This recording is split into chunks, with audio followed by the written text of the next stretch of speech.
This story out of California is nuts. On Monday, at this house in Pasadena, a grandmother was babysitting her baby granddaughter who was sleeping by a window. That's when a neighbor comes in off the sidewalk up the driveway carrying a giant pickaxe. The grandmother grabs the baby and gets away from the window as the neighbor with the axe walks up to the glass and starts swinging. The neighbor walks off as the grandmother screams, but she's not done with the pickaxe. She returns moments later to take out the rest of the windows. She makes her way down the entire porch,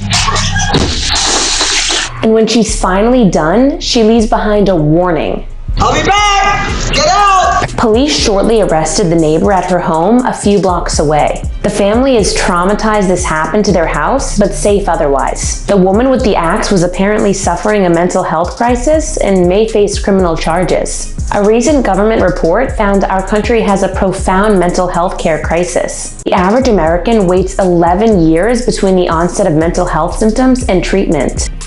We all know the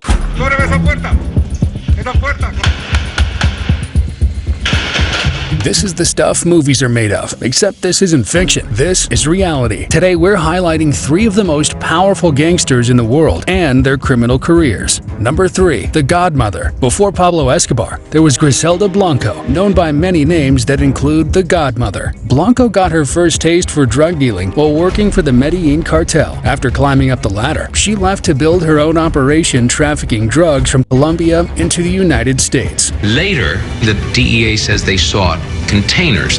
The drugs were not inside the shipping containers, they were the shipping containers themselves. They were the walls and ceilings of the shipping containers which were false. Blanco smuggled over 100 kilos of cocaine a year, earning $80 million a month. In April 1975, the DEA intercepted 150 kilos of cocaine and indicted Griselda on federal drug conspiracy charges, causing her to flee to Colombia. But 2 years later, she returned to the U.S. and settled in Miami, turning the city into a drug-fueled war zone. At least 42 of the names on that list are victims of Miami's drug wars, most gangland-style murders within the Colombian cocaine network. On February 17, 1985, the DEA raided Blanco's house and arrested her. She was convicted of 1 account of conspiracy to manufacture and distribute cocaine and was sentenced to 15 years, the maximum sentence at the time. When she was released, she returned to Colombia, where she would die. As of yesterday, she is dead, gunned down by a motorcycle-riding assassin as she stepped out of a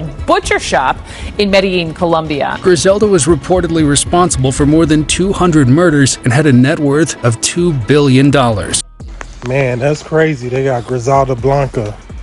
Fucking how they got her. She went and did her time and all that shit. And then she come out just to be assassinated and killed. Like, damn. Y'all couldn't do this shit in jail or some shit. She could have stayed in jail and died an old death. Because they did her fucked up. You know what I'm saying? But if you guys haven't already, subscribe to the channel. You'll be doing a good deed by helping me out, as well as in like and comment down below what made you watch CSL TV. I appreciate the feedback. So I appreciate the guys that's been rocking with me. I appreciate the people who subscribe to my channel. You know, just seeing the growth is very motivational, but it's just a reaction channel, as well as $2 billion. Number 2, the King of Tunnels. Organized crime goes hand in hand with Joaquin Guzman, better known as El Chapo. Born into a poor Mexican family, he was introduced to drugs and trafficking at a young age. Desgraciadamente, como le comento, por donde yo me crié, pues no había otra manera ni hay de sobrevivir y pues no había otro camino como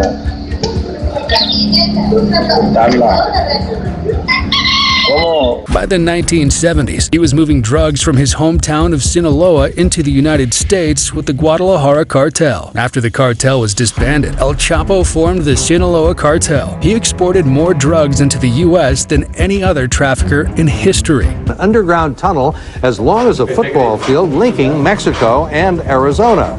Drug enforcement agents think it was used to smuggle tons of cocaine into the United States. He built at least 127 tunnels, smuggling over 270 tons of cocaine. He was arrested more than once, but he also escaped more than once. His first breakout in 2001 was a simple operation, bribing a few corrupt guards at the Mexican prison where he was being held. But in February 2014, after spending years in hiding, he was rearrested in Mexico, and his second escape would not be so easy. In fact, it took an entire coordinated team and extensive manual labor. El Chapo's accomplices dug a tunnel underneath the prison and into his cell. In the late hours of July 11, 2015, El Chapo once again escaped, Shawshank Redemption style.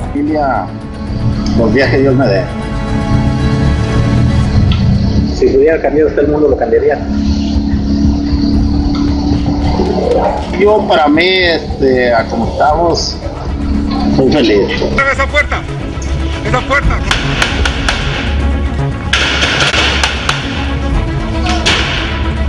¡Hey!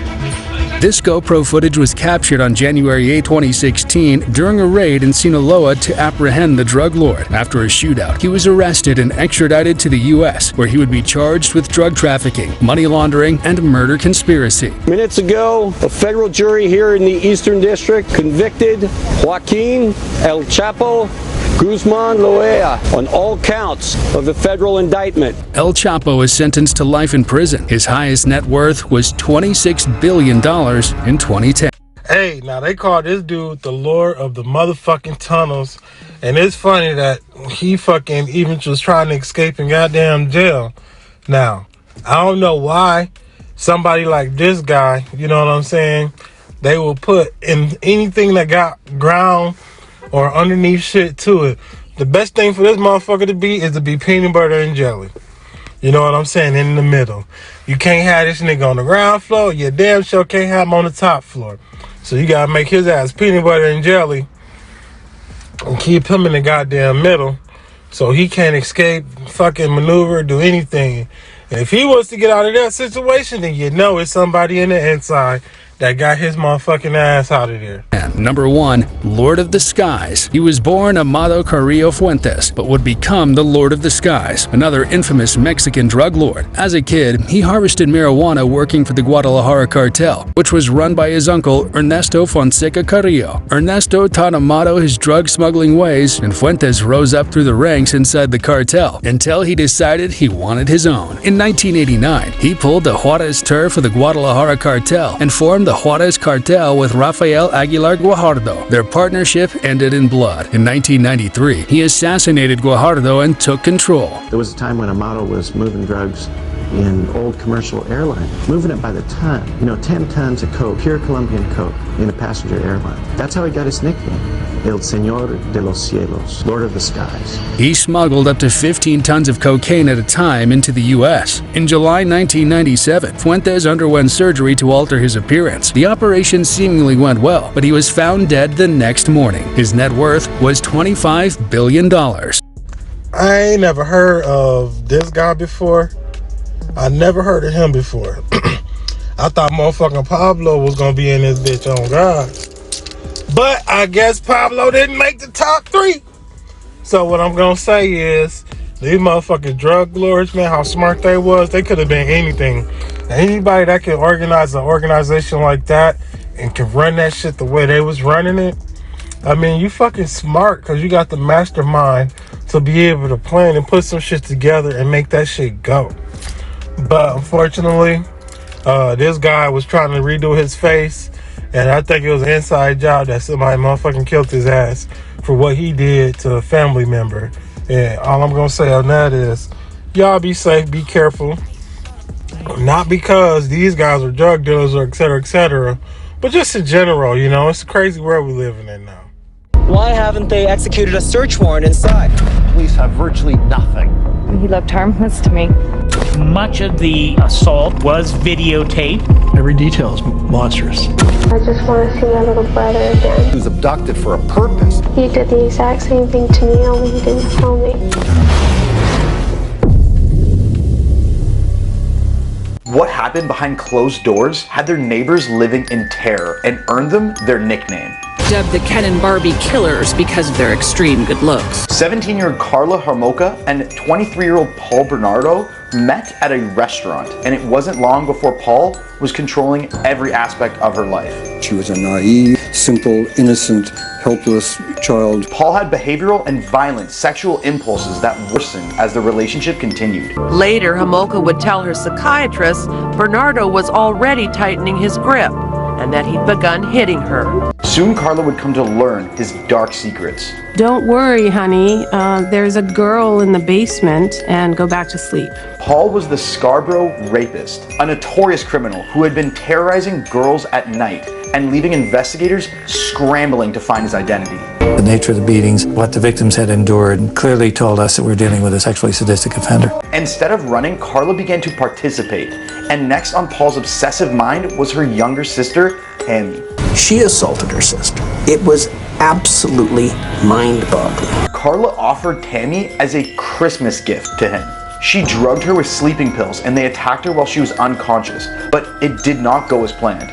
Homolka didn't lift a finger to save her sister from Bernardo. Tammy began to vomit and choke.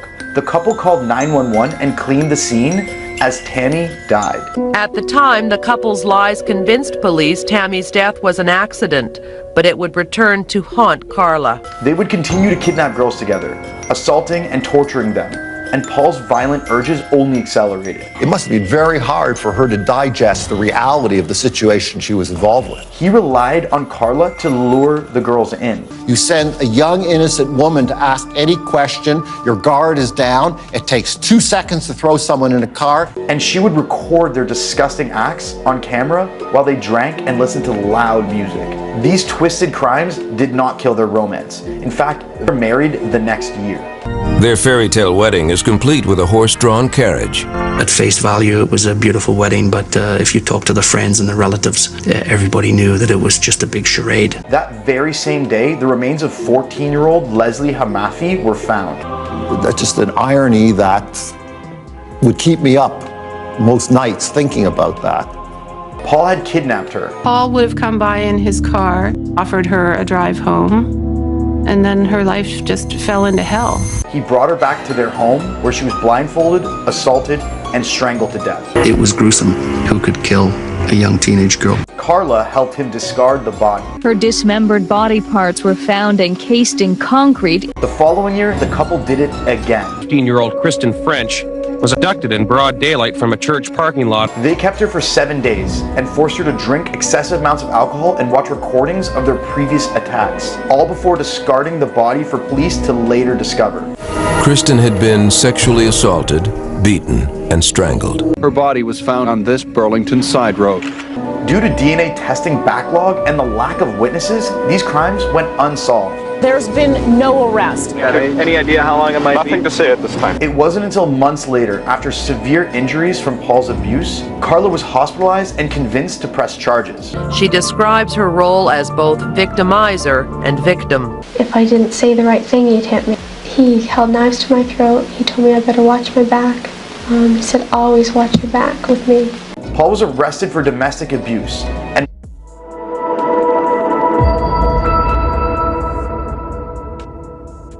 when they took his DNA, they were shocked. Us all looking to each other in the detective office and thinking, what? Paul was then, with his DNA, identified as the Scarborough rapist.